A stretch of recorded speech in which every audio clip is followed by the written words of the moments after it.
Nigeria's security emergency. What government is doing?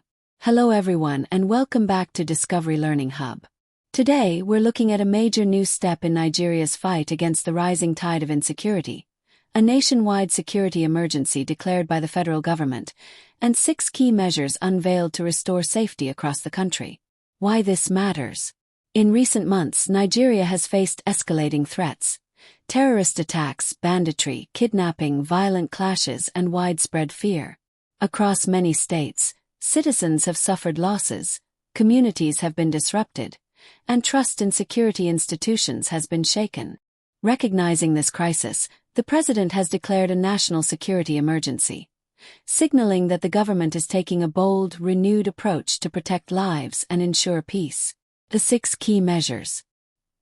Here are the 6 key measures announced by the government to tackle insecurity head-on. 1. Massive recruitment into the police and military. The government has authorized the recruitment of 50,000 new personnel for the national police and military, an additional 20,000 officers beyond previous plans.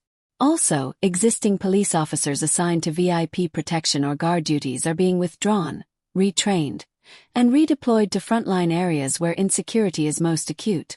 To accelerate training, the authorities will use National Youth Service Corps (NYSC) camps as temporary training centers. 2. Deployment of trained forest guards by the intelligence agency. The State Security Services (SSS) has been ordered to deploy forest guards trained specifically to track and confront terrorists, bandits, and other armed groups who often hide or operate from forested areas. The government is also prepared to recruit additional forest guards, aiming to remove safe havens for criminal groups. 3. Support for state policing initiatives. Towards state police. For states that wish to establish their own security agencies, the government has called on the National Assembly of Nigeria to amend existing laws to allow states to run their own police forces.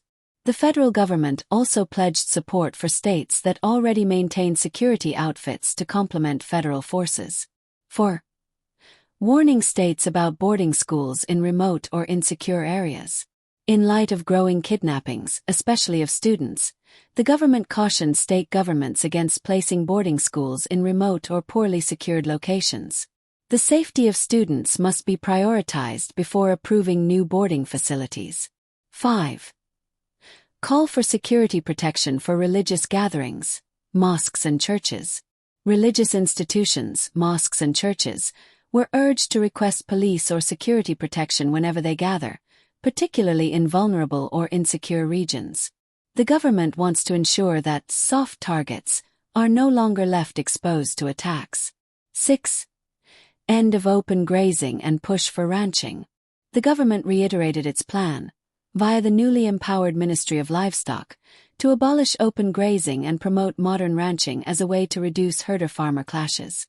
Herders in possession of illegal arms have been urged to surrender them. Ranching and legal livestock management are presented as the path toward sustainable farming and national harmony.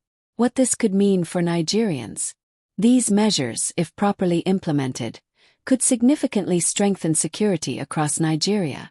More police and security personnel, especially reallocated from non-essential duties, could mean faster response times and better protection for vulnerable communities. Deploying forest guards and improving intelligence may choke off hideouts for criminals. Enabling state-level policing offers localized security tailored to the unique needs of each state. Moreover, focusing on safe schooling, protecting religious gatherings, and reforming livestock practices tackles specific roots of insecurity, from kidnappings to communal clashes.